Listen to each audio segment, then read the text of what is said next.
Hey everyone, Alpha here, and welcome to the another episode of the APT Coaching Bloom series. Whoa, whoa, whoa, whoa. Tonight, tonight in Sierra Leone, but I think it's afternoon elsewhere, Yeah. especially in Texas, America. Before I say anything, I'll just allow Dr. Francis to introduce himself proper to the guest.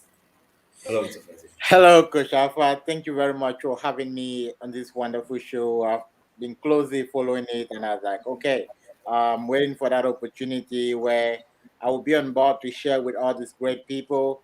So, my name is Francis Bunya. I'm based in the United States, originally from Cameroon. A business coach, but then a business coach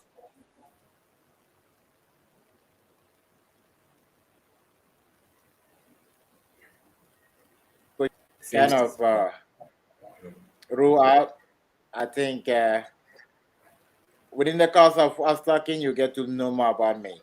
So for now, you can say, okay, I'm an entrepreneur. I like business, and I like working with others entrepreneurs to make the world a better place. wow. That's a good introduction though.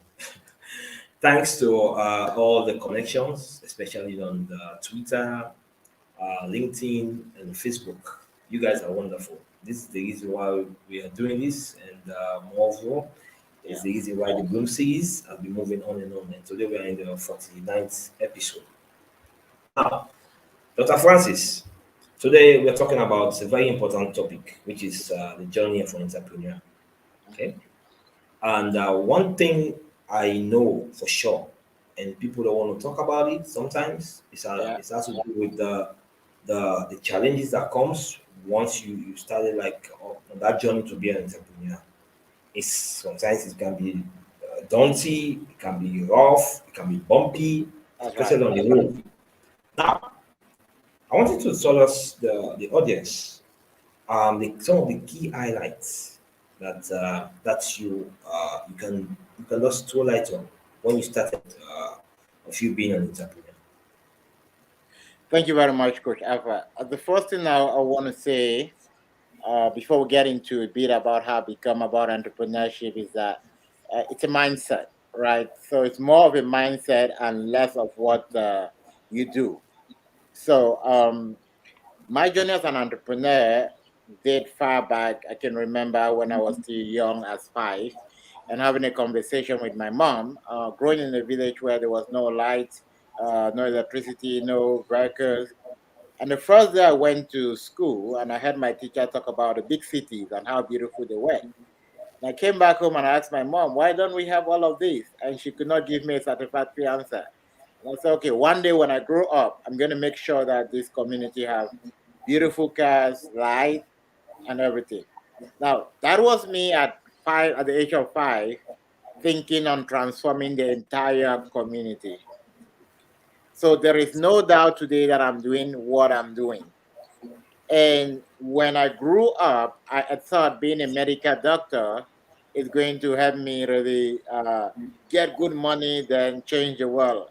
And when I got to the level of the university, I noticed that, hey, if you want to be in front of change, then you should not be a medical doctor. You should be at the forefront of community, talking with people, because it's a dialogue. It's about the thinking. It's about the information that the people have that is going to help us to change, not what we know as individual, but how you can be able to impact the life of other people. So I started a nonprofit. Immediately, I was done with my bachelor, and it actually opened me up to a lot of great doors. Had opportunity to study in Belgium, did a lot of conferences around the world, and then found myself in the United States, starting my own business, being a business coach, helping a lot of people around. It's not just been a smooth journey. There's been a lot of challenges, but what kept me going? The mindset, that goal. I said to myself, I'm going to impact the people. I'm going to transform a whole community. And I'm still working towards that. So the challenges are going to come along. And I guess with the next couple of questions, we'll be able to understand where are some of these challenges and how can we embrace it as entrepreneurs. Thank you very much, Dr. Francis. You know, you made mention of you thinking as an entrepreneur at the age of five, Yeah. finding the solution to problems. I think I can share that one. I can resonate with you because when I was growing up, I was like provoked on so many levels. Yeah. But something kept telling me like there is something in you that you need to let it out. Okay, That's right. and we have to talk about this one because it's the narrative. This narrative is still here. Like let's be specific now. Let's talk about like in Africa. Yeah. Okay, in West Africa, in Central Africa, or in East Africa. The thing is, there is this narrative that you need to go to school, Yeah. which is a good thing. That's a worldly phenomenon, and that's brilliant. Uh-huh. But what I don't get is when you're done schooling, you have to find a job, and you should be in that job, and then you settle down with the person that you love. Okay, Yeah. then you raise your family, and you should be in that job. Okay, for me, that thinking is all that in the industrial age, but we are living in the information age. So you having that mindset, it just tells you that you are here like a real gem. Okay, and I love that one. So talk about the narrative. How do you see people will come out from that particular narrative when you talk about the value proposition and those Yeah. hidden secrets? What's your thoughts on that one? All right. Alpha, it's not only in Africa, even in the United States, we have that mindset. Now, naturally, the human body wants security. They want to know that I'm going to be healthy tomorrow. They want to know what exactly will be entering my account tomorrow. Very few people are willing to take the risks. And that is why people that have gone through the pathway of safety net, building safety net around the way we live, and which is about 95% of the entire world or the community. Less than 5% of the people are thinking out of the box. That's why you see just about few people controlling all what is going on right now. When I completed my bachelor degree, remember my family wanted me to get into a program to become a teacher. You can have a fixed salary. You will not bother about money. Then you could go do what you really want to do. But then, as I said, entrepreneurship is a mindset. I told them, no, that's not what I wanted to do. Now, I decided to volunteer for a nonprofit, which I was trekking maybe some about 5-6 kilometers to go there every morning, come back, and not having any money, right? By then, someone was looking at it as, what's this guy doing? Why is he messing up with his life? Why don't go maybe get something that can get you some little money? But what I was saying, I was looking at, I need to learn what these guys are doing to make it big so that I can also replicate it. And in learning, you need to pay a price. And one of the best environment to learn for anyone listening to me is volunteering for a nonprofit. There's a whole lot of value in that. And yeah, I was volunteering for a nonprofit because I was volunteering. From there, I had the opportunity to travel to Belgium. I had the opportunity to travel just from volunteering. And just like a little into 4 years after I started that, people start coming to me, hey, how are you doing these things? And these are the same people that were going the other part. Now they were looking for safety. So one thing with the thinking of go get a job and then there's nothing wrong with getting a job. But one of the mindset which we're trying to build around the young people going out now is that, yeah, a job is a pathway to get to where you're going to go to. But if you want to be in the game of change, a job is not going to help you. It's going to help you put you on your feet to create those ideas. Now, if you get comfortable, there is nothing else you can do. So I think the way we are training our young people should not be okay, go to school, that's fine, education is really important, but look for a career in which you can be able to learn and gain some skills and then be able to start your own company. So they should have that mindset of ownership and not that mindset of, okay, I need somewhere that someone can be able to hire me to do something. I don't know if that answered the question. It does, it does. And this, for me, I like when we did the pre-interview, I took down some takeaways, like Yeah. a lot of them, and that's what like I love about the Bloom series, you know. And guys who are like online, you can drop your comments and your questions. Let us take some questions. There's some people that will send the shout out, like Daniel Wash, talk about thank you very much for coming on board. Then there is this LinkedIn user, gentleman. Thank you as well.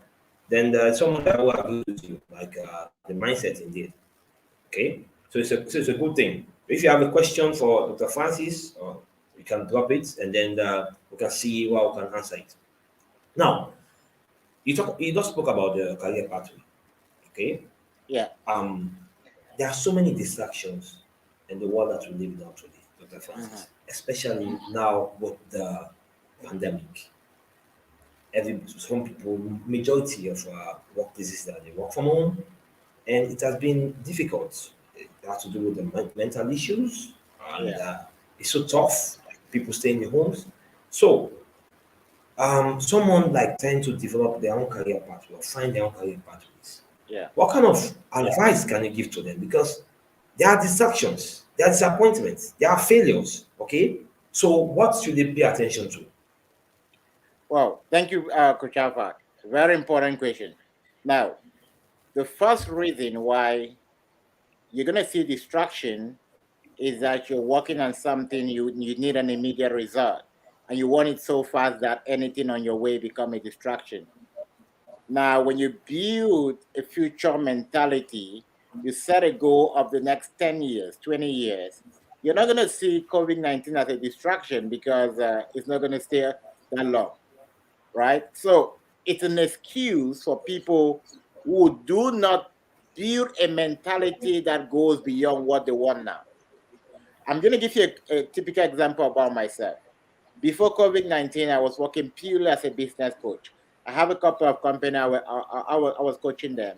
And during COVID, everyone was shut down, which means that I got nothing right. I could say, okay, everyone is shut down now. There is nothing I can do. And now I ask myself, hey, what else can I do? I have a dream. I have where I'm going.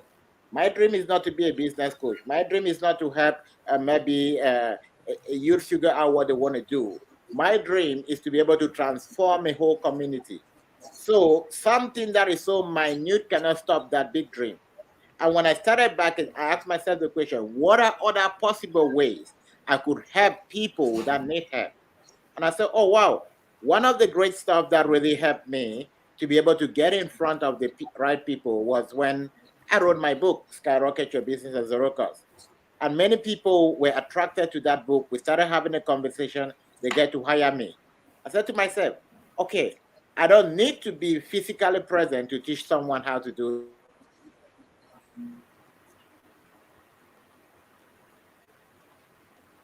that. I can write a book that can get them in front of their audience. Now, that was me. That company has, we in less than a year and 3 months, we had more than already close to 30 authors we have been able to produce. That was not the initial agenda. That came in the middle of a challenge. So when there is a challenge, number one, if you think beyond that challenge, you'll find a walkabout around that challenge.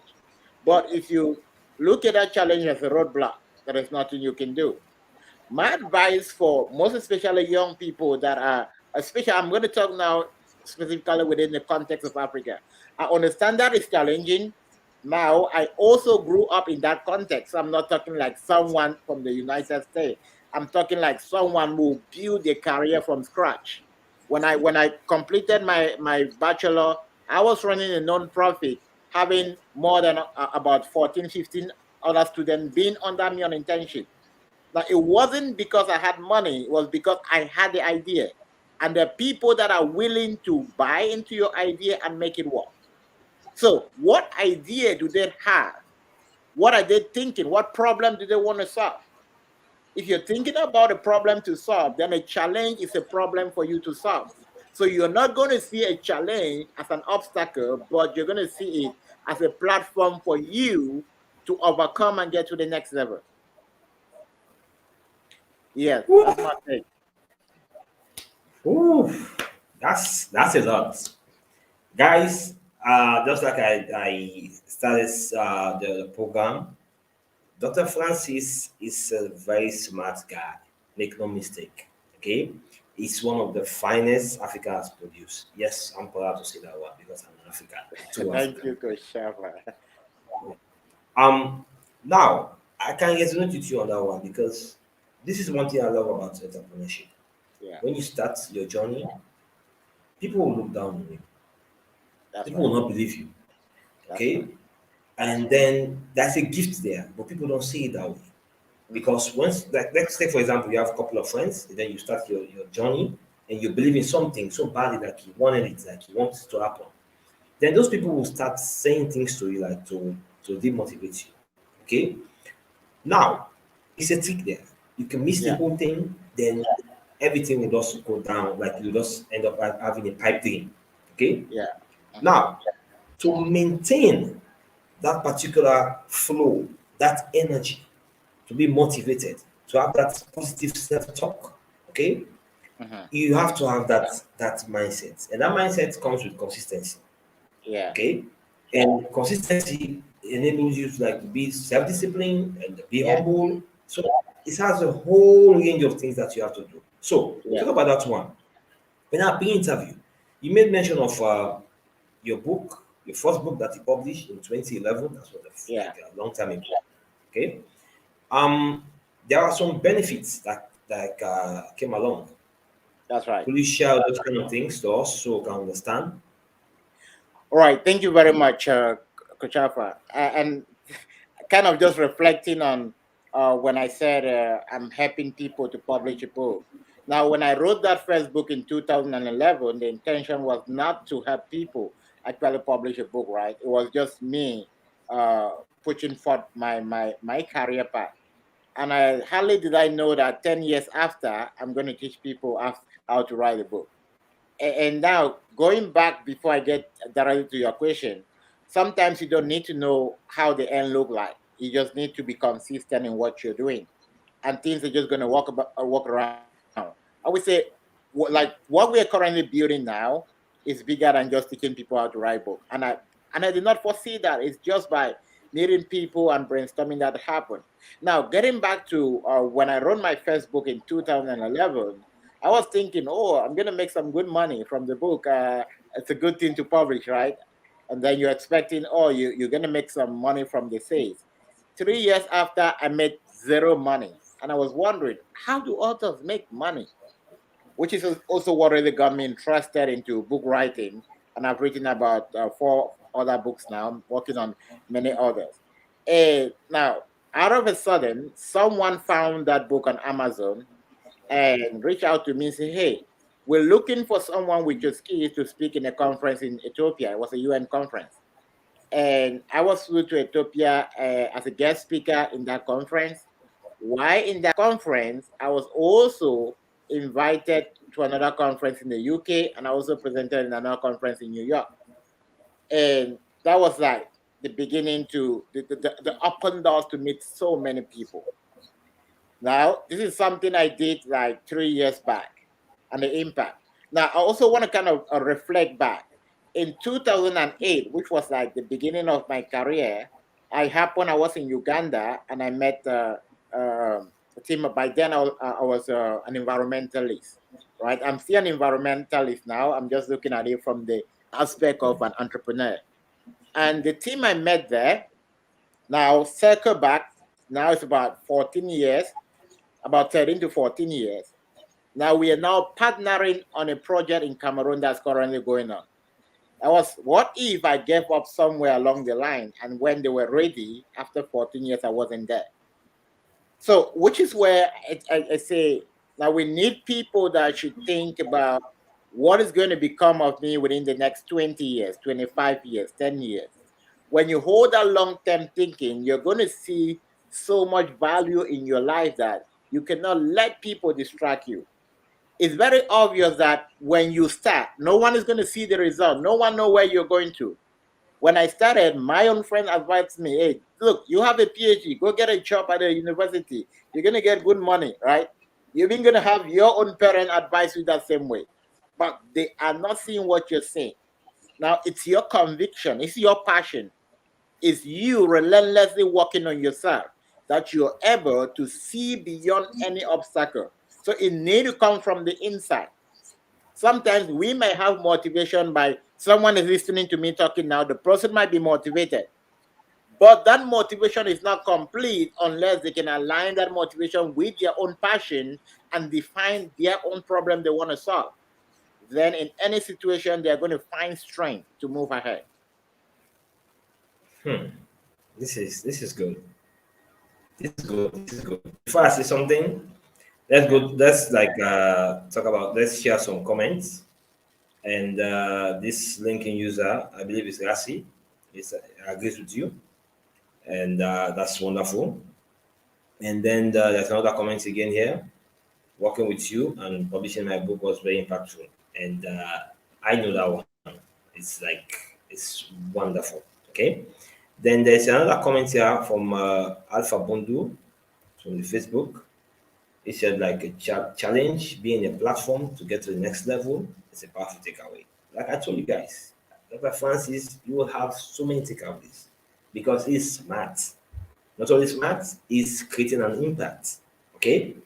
Then the last one is from I think Rashi as well. Like she's so inspired, and that's a big, huge compliment. And I'm so happy to have you on this platform. Honestly speaking, Doctor. And Thank you, what sir. you're gonna what you've said now, I think it will help so many people out there because so many people want to go into entrepreneurship, but they don't know. They are stuck. And now, what my next question gonna be on the people who are working in corporation. Okay. What kind of advice can you give to employees that are stuck in the workplace and are struggling to do what they love? Yeah. I just want to know your own path and see if you can offer an advice that you can give them hope that okay, it's not bad for me to work, it's Yeah. good, but I need to do what I really love. Yeah. Well, thank you very much for that question, Coach Alpha. It's a very important question. Now, the first thing we cannot, as entrepreneur, undermine are those who are actually working the 9 to 5 job. We need that. And everyone need to go through that phase to appreciate the shift. And sometimes when I hear people saying, oh, you don't need to do 9 to 5, this week and start a business, it's more like, okay, they don't understand how a foundation is very important, right? Unless you're able to compare two different things.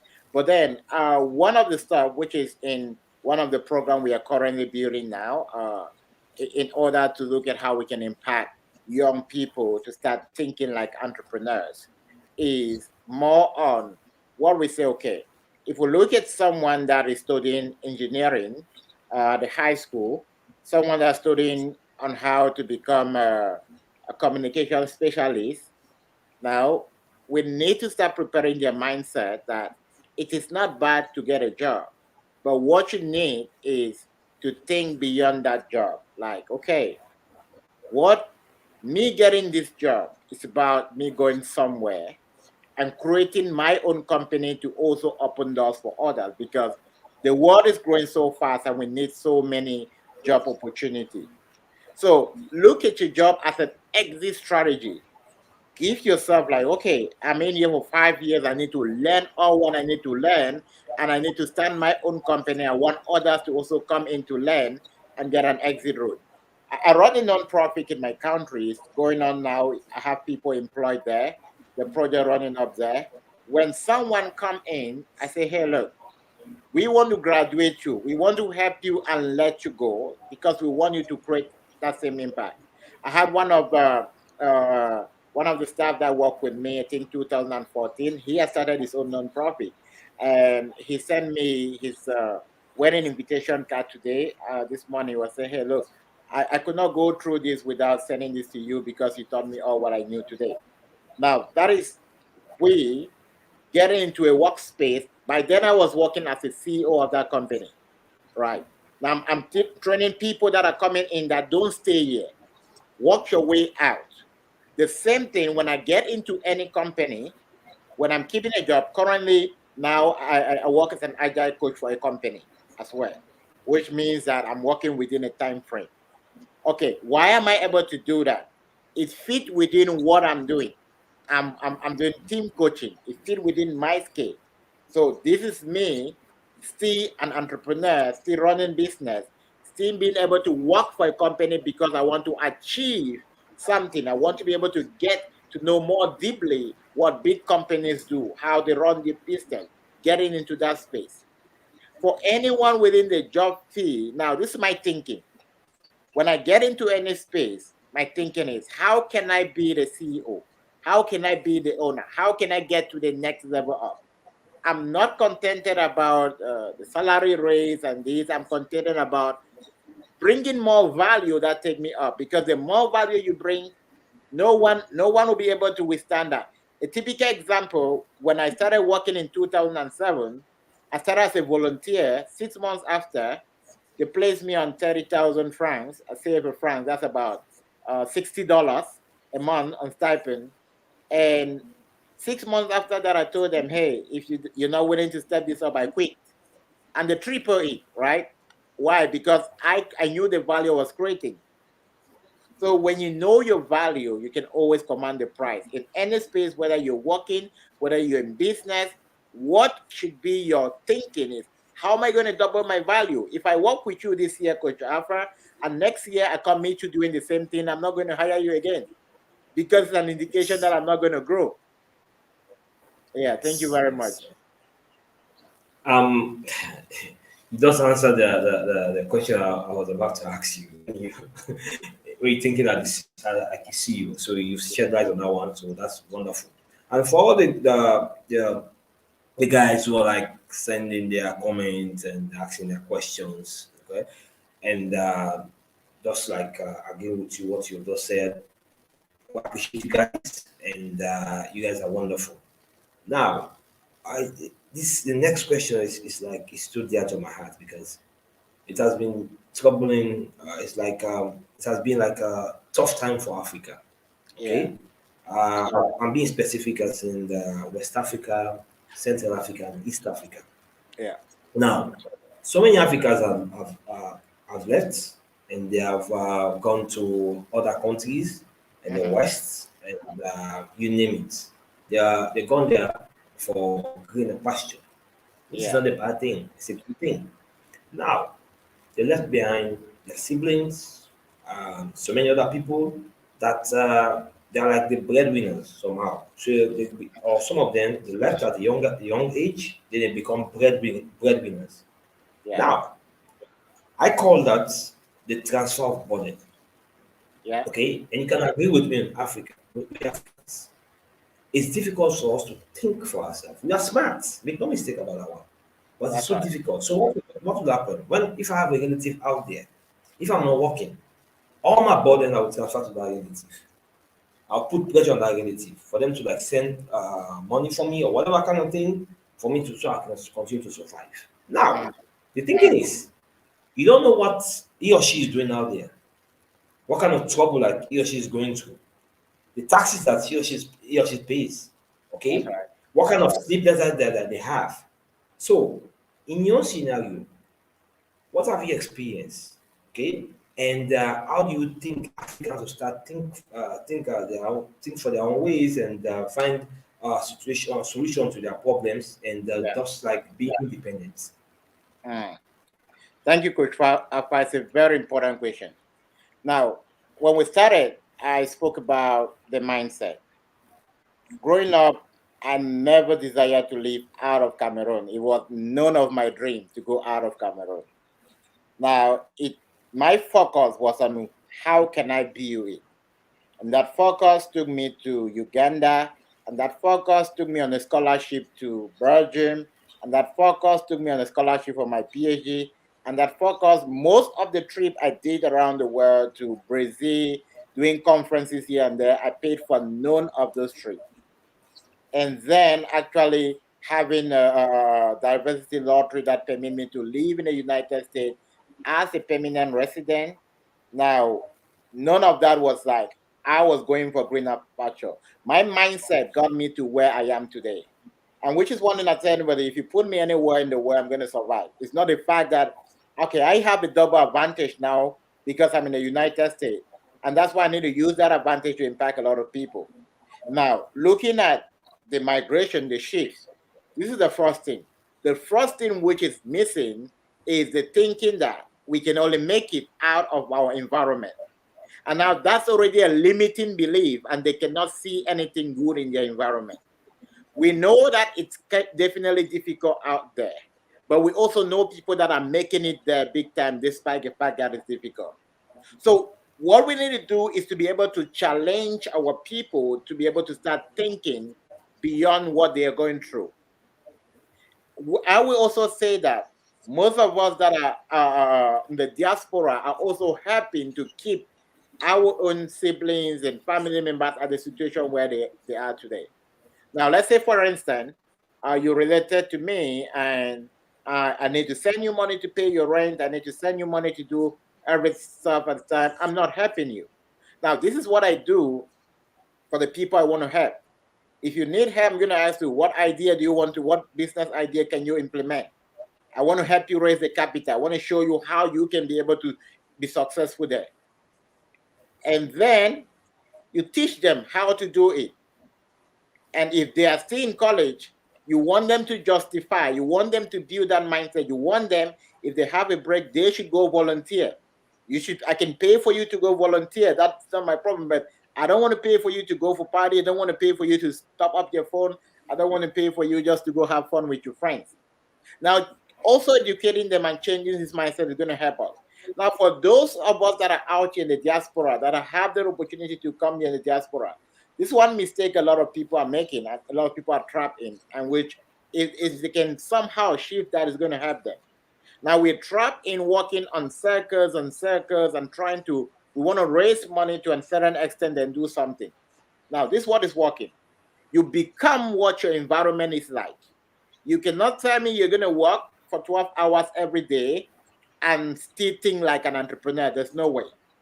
Now, you need to create room and space for what is in you to grow, which means that you need to be able to give up some certain stuff. Now, before I started my journey as a business coach, I virtually had to give up the job I was doing, not because I had enough, but because I needed to put myself in a situation like, if I don't win here, I'm bankrupt. If I don't win here, there is nothing else I can do.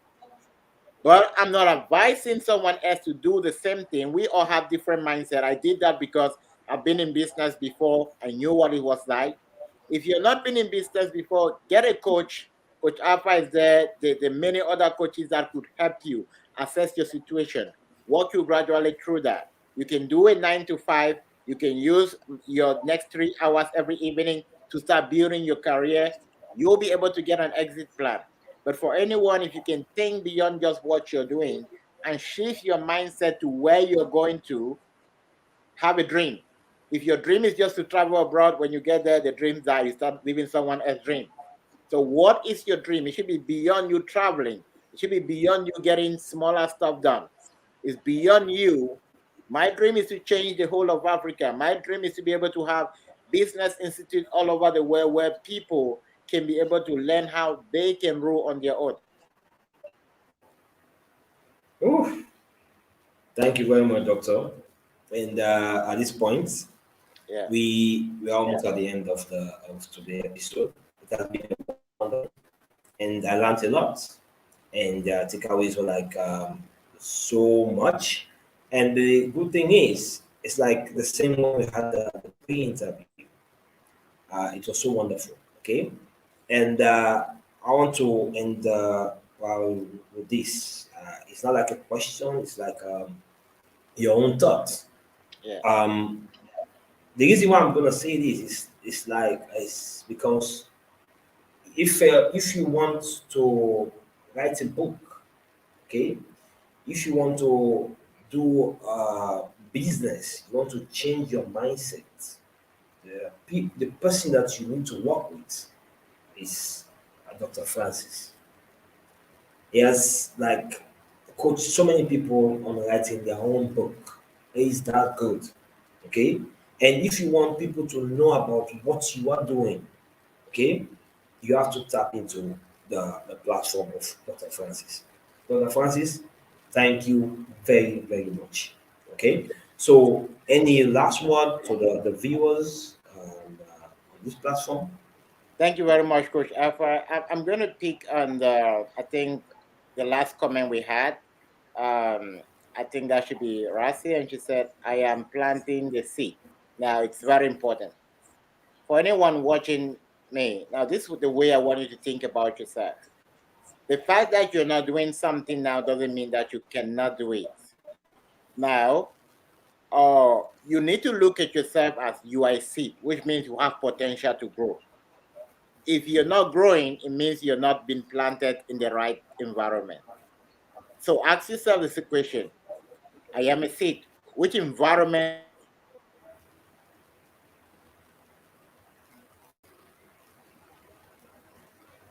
and produce many other seeds?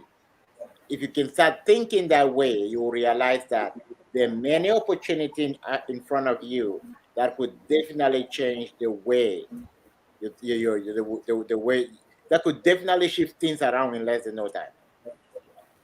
All what you need is in the mind. Put that mind to work, and you'll be surprised what you can get. Thank you very much, Coach Alpha. It was a pleasure being with you today. I appreciate you and thank you for honoring our invitation, wherein you showcase your talents and we appreciate. And to all the wonderful audience, I love you guys and I wish you guys a fruitful weekend. Cheers and thank you. Thank you.